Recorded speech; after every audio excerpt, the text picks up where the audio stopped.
It's my distinct pleasure to introduce our invited guest lecturer, Dr. John Cameron, to give our historical lecture. I cannot think of a more fitting individual, an icon in surgery, and someone who is from Johns Hopkins, where William Halsted began our training in general surgery. Dr. Cameron obtained his undergraduate degree at Harvard University and his medical degree from Johns Hopkins University, and then all of his training in general and thoracic surgery at Johns Hopkins Hospital. He needs no introduction. He's had a long and distinguished career in alimentary tract diseases, specifically, as you all know, pancreatic cancer. He has won worldwide acclaim mastering the Whipple procedure. And at the beginning of his career, the mortality rate was 30%, and he lowered it to 1 to 2% at Johns Hopkins. And he's operated on more patients than any surgeon in the world, on more patients with pancreatic cancer. He's also been a leader and an icon for all of us in this room. He served as president of the American College of Surgeons, Society for Surgery of the Alimentary Tract, Southern Surgical, Society of Clinical Surgery, and he's been chairman of the Halsted Society, as well as president of the American Surgical Society. And he served as chair of surgery for 19 years at Johns Hopkins. On a personal note, I want to thank him publicly for all the guidance and mentorship he has provided me and many, many people in this audience. When I would come into work early in the morning, 5:30, I could never beat John Cameron. His light was always on in his office, even on Saturday and Sunday mornings. Any morning when I came in really early, in the beginning of my career, I thought I'd beat him in when his light wasn't on, and only to find out that he was traveling. So he's an amazing, amazing mentor, role model, icon, someone that all of us in this room can look up to, and I thank him sincerely for giving us the historical lecture on William Halsted. Dr. Cameron.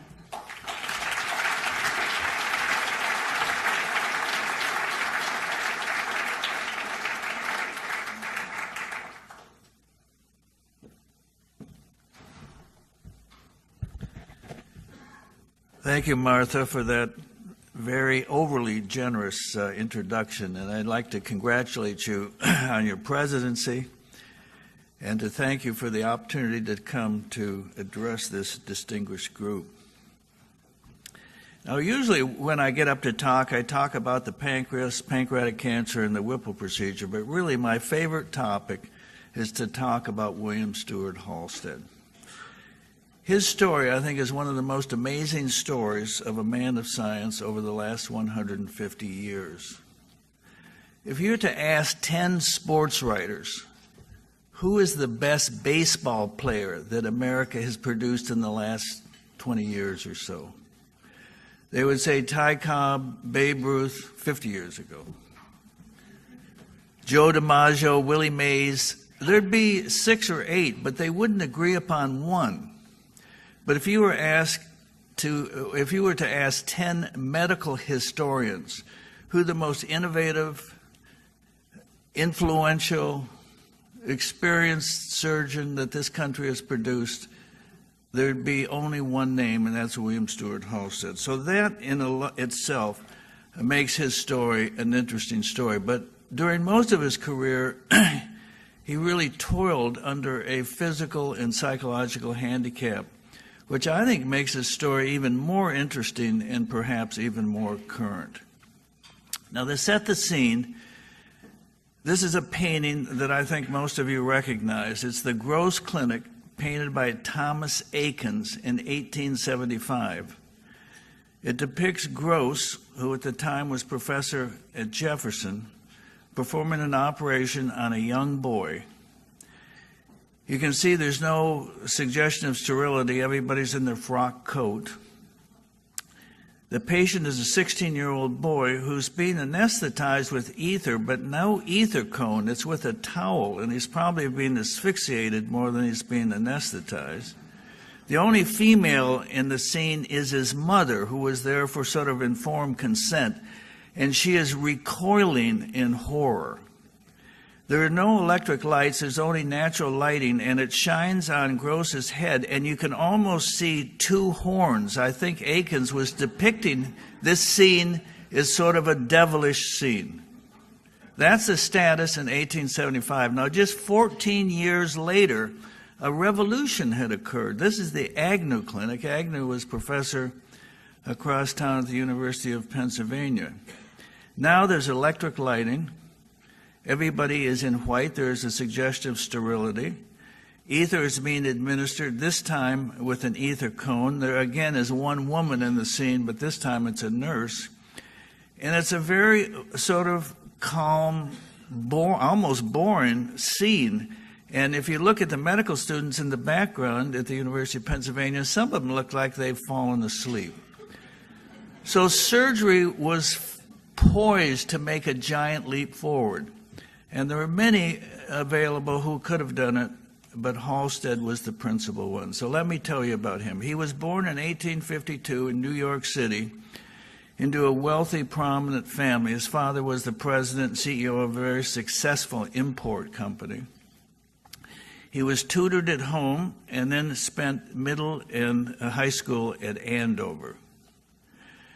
They lived in a lovely home on Fifth Avenue next to Central Park, which was just being developed at that time by Frederick Law Olmsted. And I think this is one of the few pictures of Halsted as a teenager. He's in the middle.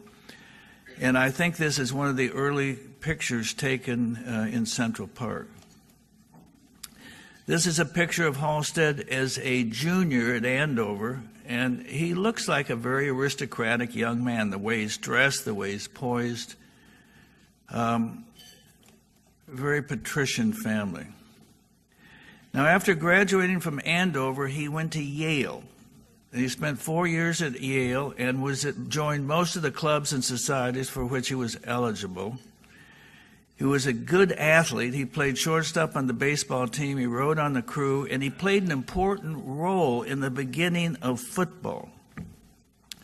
He was a poor student. Somebody checked, for some reason, all the libraries in New Haven a few years after he graduated, and there's no evidence he ever took a single book out during his 4 years at Yale. Now, this is a picture that I actually found visiting, I guess, Rob Utelsman at Yale on the walls of Moores, where the walls are plastered with the athletic teams. And in the middle of the back row is Halsted. This is the Yale football team of 1873. The first time a football game was ever played with 11 men on each side, Yale played a group of 11 men from Eton. Halsted was the captain, and he scored the winning goal. So football, as we know it, Super Bowl, Thursday night football, it all goes back to Halsted in New Haven. This is a picture of Halsted's at his graduation. Again, a very aristocratic, poised-looking young man. Now, after graduating from Yale with a mediocre record, he became a serious student and entered the College of Physicians and Surgeons in New York City, not yet formally attached to Columbia, and there he became an outstanding student. Medical schools throughout the country at that time were either 2 or 3 years in length. P&S was 3 years, but he'd done so well after 2 years that he allowed him to be an intern, sort of a rotating intern, house pupil at Bellevue for his 3rd year. And at the end of the 3rd year, the outstanding students in his class submitted a paper on a medical topic. His won, so he graduated at the top of his class. And he was at that time a very socially confident, at ease individual. He then went to New York Hospital, where his father was on the board of trustees, and spent a year as a house pupil or house physician. It was sort of a rotating internship, and that was the only postgraduate training available in the United States, 1 year rotating internship. So he did what many other young American graduates did who could afford it. He went and observed in Europe for 2 years, 1878 through 1880. This is a picture of him in his third year of medical school. He's right in the middle with sort of the prominent ears sticking out. And this is in front of the old Bellevue Hospital. Now, when he went to Europe, he observed for 2 years. He didn't scrub, he didn't participate in any of the formal activities. He was just an observer. But he met Bill Roth, Braun. He became a close friend of McHugh, who visited him a couple of times subsequently at Hopkins. Von Bergman, Volkman, Ismark. And after observing for 2 years, he returned to New York City and began what is referred to as his New York period, 1880 through 1886. He was on the staff at Roosevelt Hospital, perhaps the best hospital in New York, maybe really in the country. He was on the faculty of the College of Physicians and Surgeons because of his 2 years abroad. On the staff of Charity Hospital on Blackwell's Island. He was actually made surgeon-in-chief of the Immigrant Hospital on Ward's Island. Again, he'd had no surgical training whatsoever. On the staff of Bellevue, Presbyterian, and Chambers Street Hospital. Now, at that time, again, medical school in New York and throughout the country was 2 or 3 years long. And each year consisted of a series of set lectures, which were repeated each year. And if you sat through 2 years of them or 3 years of them and took the final exam, you couldn't pass. So you had to join what was referred to as a quiz. Each faculty member, this is really how they earn their money, accepted up to 65 students in their quiz, and they would teach them anatomy, take them on ward rounds, teach them physical diagnosis. And Halsted back then, his private quiz was the most popular in New York. His students invariably ended up in the top of their class. He was thought to be an inspiring and charismatic teacher. He was also known as the most bold, daring, original surgeon in New York City.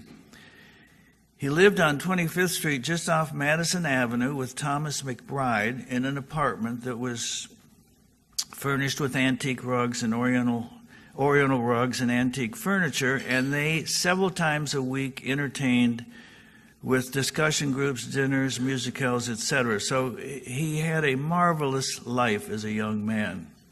Now that all began to change October 11th, 1884, when Henry Noyes, a physician from New York City, returned from Heidelberg, where he had attended an ophthalmological congress, and Kohler, an ophthalmologist, had made a demonstration on a patient. He'd put cocaine on the cornea and excised it without any apparent discomfort to the patient. Kohler was an ophthalmologist, and his colleague who was using cocaine psychiatrically was Sigmund Freud. Now, Noyes came back and wrote a short abstract, which I have a copy of, in the Medical Record, a local publication in New York. And at the end, he says, "It remains, however, to investigate all the characteristics of this substance, and we may yet find that there is a shadow side as well as a brilliant side in the discovery." Very prophetic. Well, Halsted ordered some cocaine from Park Davis and started a series of really brilliant experiments on himself and on colleagues and medical students, and developed local and regional anesthesia, one of his most important contributions. Unfortunately, they all became addicted, and they all died from their addiction except for Halsted and his partner, Richard Hall. Now, Richard Hall is a story in himself. This is a picture of Richard Hall. He was a brilliant young surgeon, really the equal of Halsted and Halsted's partner. He did the first successful appendectomy. He had a patient with a large sliding right inguinal hernia who developed appendicitis. And he opened up the scrotum and took the appendix out, and the patient survived. And he did the first successful appendectomy in the world, well before Reginald Fitz described the entity. Now, he became seriously addicted, along with the rest of them. He went to Santa Barbara and worked in a hospital there, was very successful, and at age 39 developed appendicitis, of all things. He was the only person in Southern California who knew how to do an appendectomy, so they called for a surgeon from San Francisco. By the time he arrived, Hall's appendix had ruptured and he died. So he had a very short, brilliant but short career. Now, Halsted became severely disabled. He published one article on his contribution of local and regional anesthesia, again in the New York Medical Journal, and it's entitled Practical Comments on the Use and Abuse of Cocaine. The first sentence is listed there. I'm not going to read it, but it's the most confused, discombobulated sentence I think that's ever been published, and it's an indication of the disability that Halsted had developed. So Halsted's best friend, William H. Welch, who was to become the first chief of pathology at Hopkins when it opened and the first dean, and Halsted's best friend, his father and his brother, had him admitted to the Butler Sanatorium in Providence, Rhode Island. Any of you who are from Rhode Island, the hospital still exists. It's now called Butler Hospital. And he was admitted there for the better part of a year, and he was probably switched from cocaine to morphine. Morphine was not illegal in this country until about 1920, so if you had arthritis, you could go to the drugstore and buy morphine. And he probably, from sketchy records that are available, he was probably switched to morphine. Then in December, at the end of 1886, he joined his best friend, William H. Welch, who was recruited to Baltimore to become the first chief of pathology and first dean when the school opened. And he began studies in Welch Experimental Laboratory. The first thing he did was develop the first successful intestinal suture. When he was in Europe, he knows that Bill Roth and McHugh doing the first intestinal anastomoses, half of them disrupted and leaked and the patient died. And he noted that they very carefully put their sutures in the muscular layer of the bowel. Well, Halsted and Mall, an anatomist at Hopkins, decided that the strength was in the submucosal layer, and they developed a mattress suture including the submucosal, and really was the first suture that was successful for the intestines. He went to Harvard and made a practical demonstration with canine intestine. He would do an anastomosis with the muscular suture and show that it could easily be disrupted, and then he would do one with his mattress suture into the submucosa and demonstrate that it stayed intact. Well, after about a year, he returned voluntarily to Butler Hospital, again for the better part of a year, because he apparently had relapsed and continued and started taking codeine again. Then after another year, he returned to Baltimore, continued his laboratory experiments, started seeing patients, and then when the Hopkins Hospital opened in 1889, he was made surgeon-in-chief to the dispensary, acting surgeon to the hospital, and an associate professor. He was given those lesser positions because the board of trustees knew he had an addiction problem. But a year or so later, Osler, who was the chief of medicine and a good friend of Halsted's and his physician, went to Daniel Coit Gilman, the president of Hopkins, and said, look, he's making great contributions. He's developed an operation for inguinal hernia. He's developed an operation to cure breast cancer. I think he should be given the full position. So he was made a surgeon-in-chief to the hospital, professor of surgery. And when the medical school opened 4 years after the hospital, in 1893, he was made chairman of the department and held that position until he died. This is a picture of Halsted when Hopkins opened in 1889. He was 37 years old. He certainly looks to be in excellent health there. This is a picture of Hopkins in 1889 when it opened. Those of you who've seen it recently recognize it hasn't changed a whole lot in appearance. These are the first 4 faculty members. On your left, sitting in the foreground, is William H. Welch, who during his career was probably the most respected medical educator in the world. To his left is seated also is William Osler, if not the most famous physician that ever lived, it's the second most famous, secondary to Hippocrates. And to Osler's left is Kelly, Howard Kelly, who developed the field of gynecology and was supposedly the most brilliant technical surgeon in the country. And then in the background, and sort of faded, is Halsted. Now, this portrait was painted by John Singer Sargent, our most famous portrait painter. It was painted in England when all four of them happened to be over there. It is said that Sargent didn't like Halsted's cryptic wit and that he painted his face in colors that would fade. And it certainly looks like he was successful. Now, the portrait has subsequently been cleaned, and his face now is just as eminent as the other three. Now, his contributions in terms of operative procedures for various diseases, he and Bassini developed the first operation that was successful for inguinal hernia. The textbook that the whole country relied upon was written by W.W. Keene in Philadelphia. It was 5 volumes. The section on inguinal hernia was a half a paragraph, and it said, "There's no operation, wear a truss." Well, Halsted and Bassini really overnight developed an operation that cured 95% of patients with inguinal hernia. He developed an operation for breast cancer. Breast cancers back then were diagnosed at a very late stage involving the chest wall or fungating.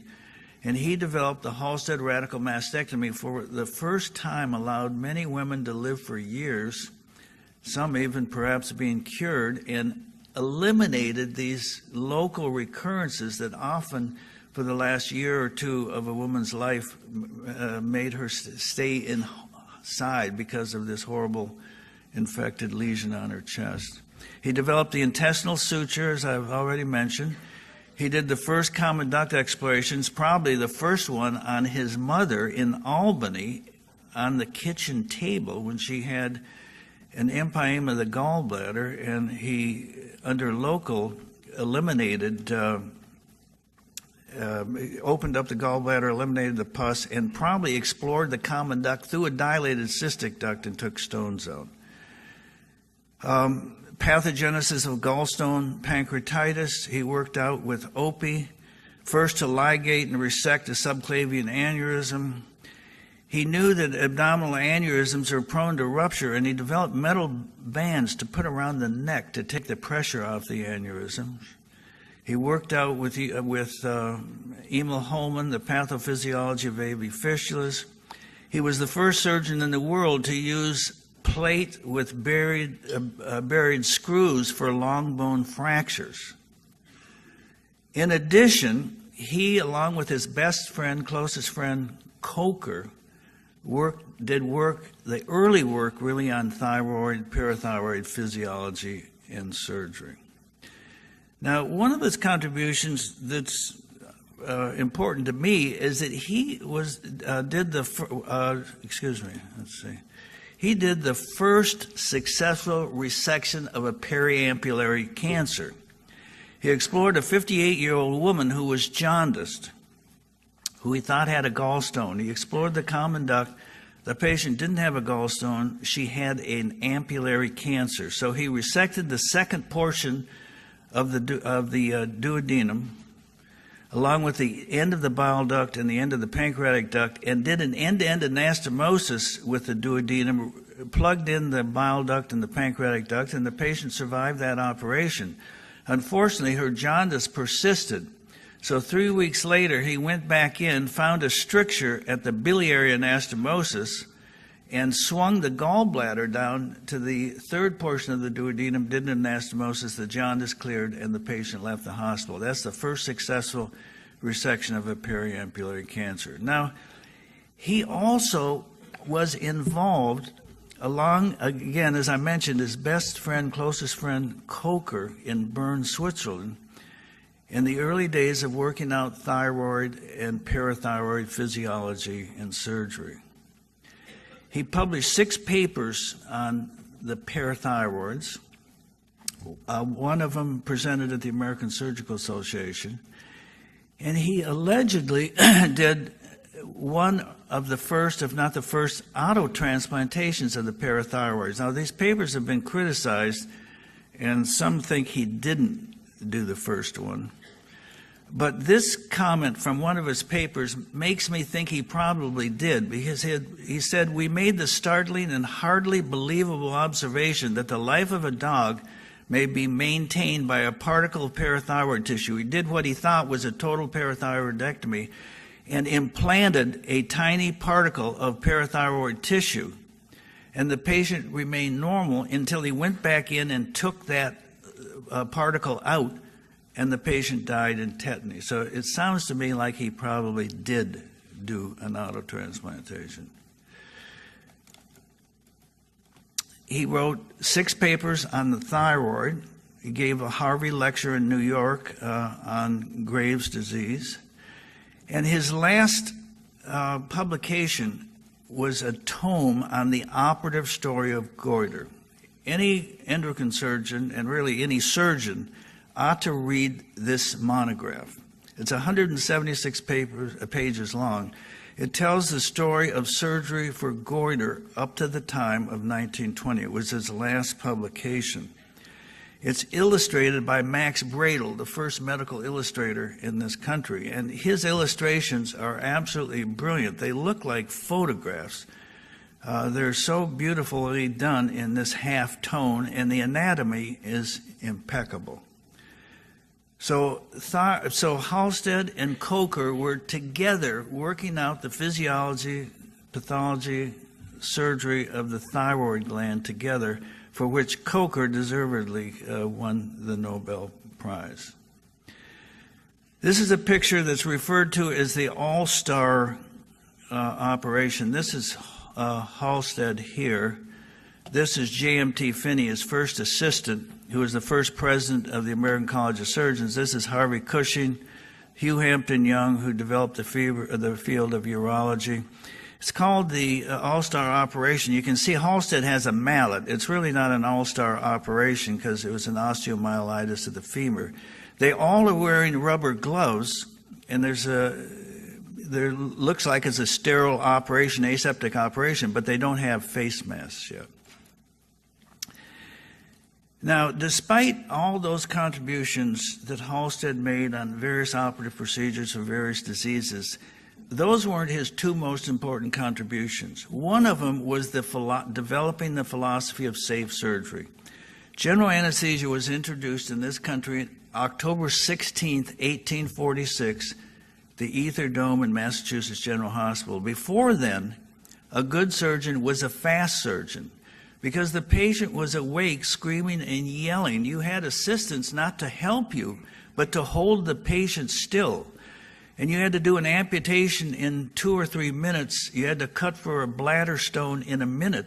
That's really all you had. Now, after general anesthesia was introduced in this country, that philosophy persisted amazingly until finally Halsted said, wait, slow down. The patient is asleep. Handle tissues gently. Maintain careful hemostasis. Reapproximate tissue planes. Avoid dead space. He introduced rubber gloves, all obviously to avoid infection and promote healing. Now, it seems so intuitive now that doesn't seem like much of a contribution, but it was revolutionary at the time, and he was mocked for it. The 2 Mayo brothers made a trip specifically to Hopkins to watch him do a mastectomy. It took them 15 minutes to do a mastectomy. They had heard it took Halsted 3.5 hours. So they came and watched him, and allegedly, as they left, one brother said to the other, it's the first time I've ever seen the lower half of an incision healed before the top half was closed. But by the end of Halsted's career, this philosophy had held the day, and it was, at that time, a mammoth contribution. Here are some of the people that he trained that sort of took this philosophy elsewhere. This is Halsted. This is J.M.T. Finney, the first president of the college. Bloodgood, who started the field of surgical pathology. George Hoyer, who went to Cincinnati and then to New York Hospital. Harvey Cushing, etc. They were products of this school of safe surgery. But his most important contribution, and the reason all of us really are here, is he introduced surgical residency training when the Hopkins Hospital opened in 1889. Before that, there was no formal training for surgeons in the United States. If you wanted to become a surgeon, you either had to take an apprenticeship with someone who also had no training, but who was called a surgeon, and after a year or two, they would write a letter saying you had successfully served an apprenticeship, or you had to be self-taught, like Halsted, who went to Europe and just observed for 2 years. Most chairs in surgery at the proprietary medical schools around the country were unfilled because the surgeons were competing against each other and they didn't want to teach their tricks to anyone else. Well, that changed in 1889 when Hopkins opened and the residency program was set up by Halsted based on what he had seen in Germany, Austria, and Switzerland, where he went every spring and summer and spent a month or two. He wrote one paper 15 years later he delivered a talk at Yale University. And in that talk, he said, which was subsequently published, we need a system, and we shall surely have it, which will provide not only surgeons, but surgeons of the highest type, men who will stimulate the first youths of our country to study surgery and to devote their energy and their lives to raising the standards of surgical science. So he wanted not only to train surgeons, he really wanted to train academic surgeons who would push the field forward. Now, the reason that was important was, as we saw in the beginning, surgery was about to take a massive step forward. The three great evils of surgery were cured. Infection by antisepsis and then asepsis, bleeding with the various surgical instruments, and pain with anesthesia. So we needed a system by which one generation, one group could pass their contributions on to the next, to the next, to the next, and the surgical residency program did that. And I think it's the one single contribution. When Halsted started, the epicenter of surgery was obviously in Europe, and he went to Europe to observe it. By the end of his career, in my opinion, I don't want to offend any of our international guests, I think the epicenter had switched to the United States, and I think principally because of the surgical residency training program that Halsted introduced. Now, Halsted died September 7th, 1922, just a few short days before his 70th birthday.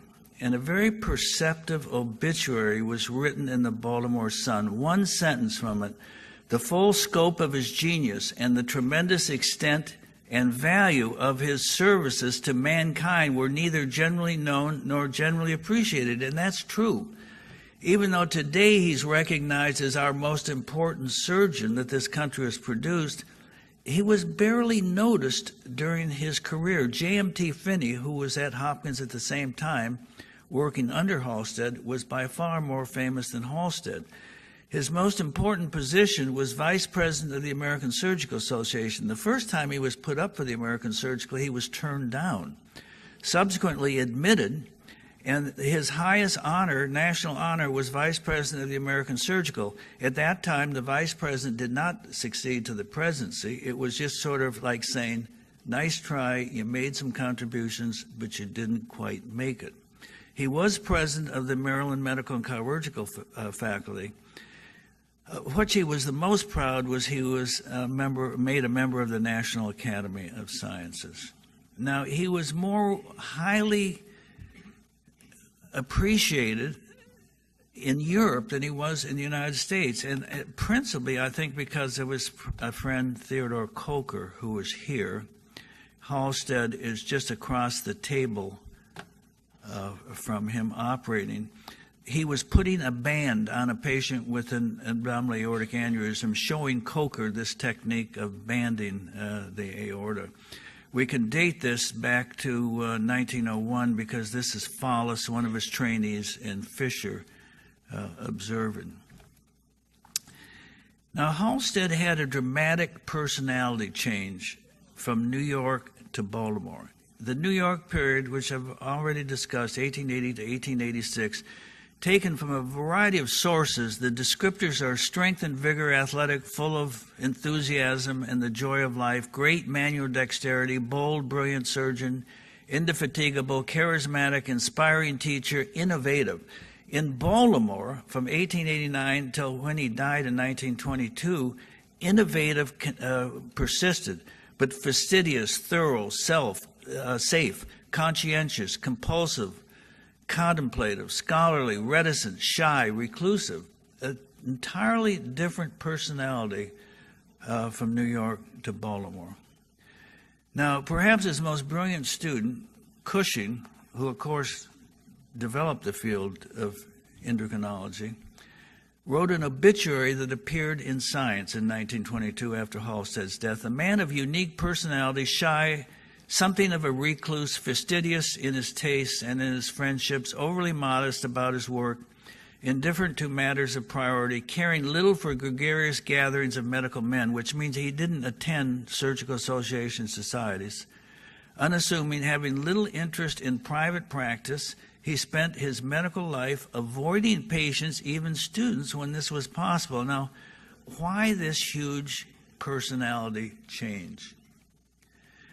Well, Osler, during his 15 years in Baltimore, kept what he called the inner history of the Johns Hopkins Hospital, a secret diary that when he left Hopkins to go to Oxford to be the Regius Professor of Medicine, he sealed it, and it was not to be opened until everybody from those early days at Hopkins were dead.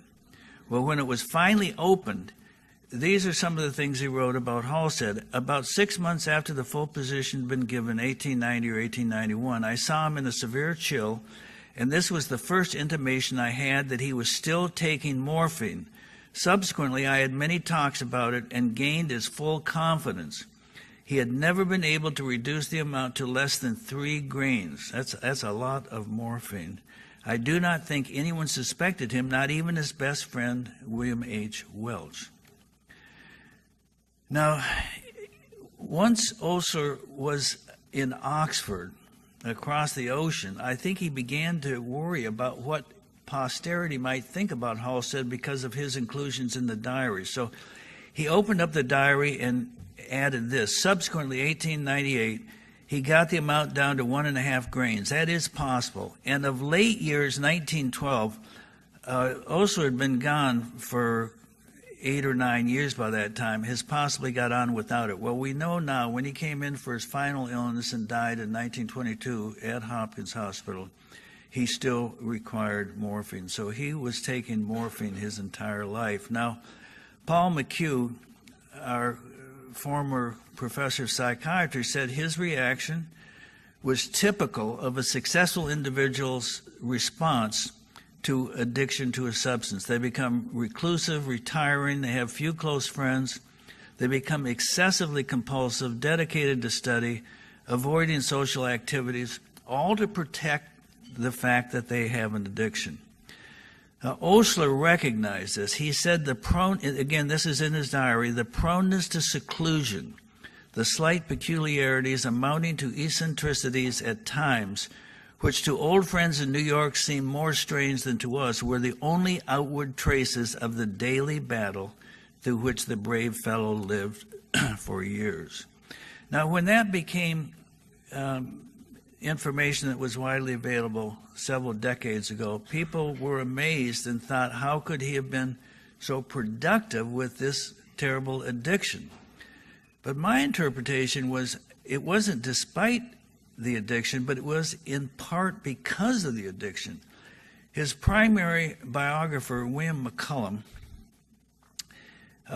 wrote that Halsted told him that his happiest days of his life were in New York City. I don't think he ever would have left New York City, where he had an incredible practice and a great social life, to come to Baltimore. But he came to Baltimore with his friend William H. Welch because of his addiction, for his rehabilitation. Had he not come there, the chance to lead surgery in a new university hospital, which at that time was thought to be the most modern, up-to-date hospital in the world, with brilliant colleagues associated with the very first graduate and research university. Hopkins was the first university in this country to stress graduate study and research. He would not have had that opportunity. So I think it's at least in part because of his addiction that we now know him today as our most influential surgeon. Now, this is a portrait of him that hung in my office for 19 years. We don't know who the artist was. It was painted after he died, and it was painted from the last photograph taken of him. He had a retained common duck stone, and I think even in this painting, it looks like he is slightly jaundiced.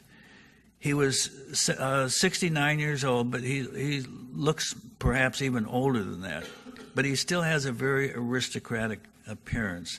And I think, even though there's no way to know, that it was a very accurate depiction of Halsted during his last days of his life. Again, still a very aristocratic-looking man.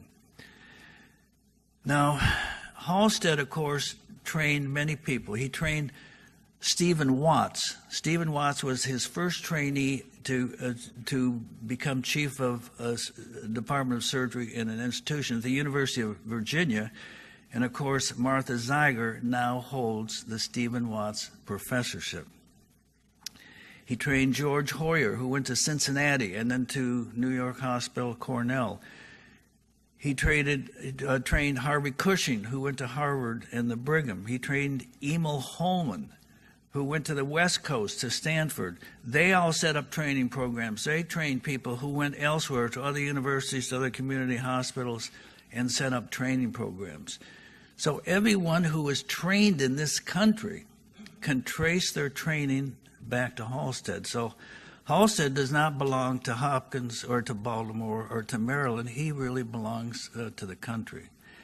And I think this training system that he set up really led to the breakout of contributions produced in surgery in this country and is responsible for our surgical heritage. Thank you very much.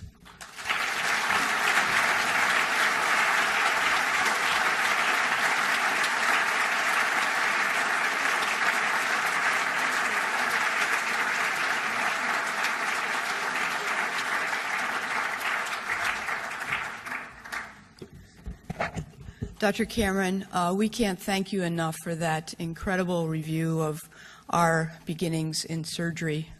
And I think all of us in the audience would say that you're the modern version of Halsted, with all of your mentees around the country, like Herb Chen and many others leading departments around the country. So thank you very much. A wonderful tribute to our heritage and a wonderful lecture. We have a very modest gift, a plaque to give you in remembrance, and please join me in thanking Dr. Cameron.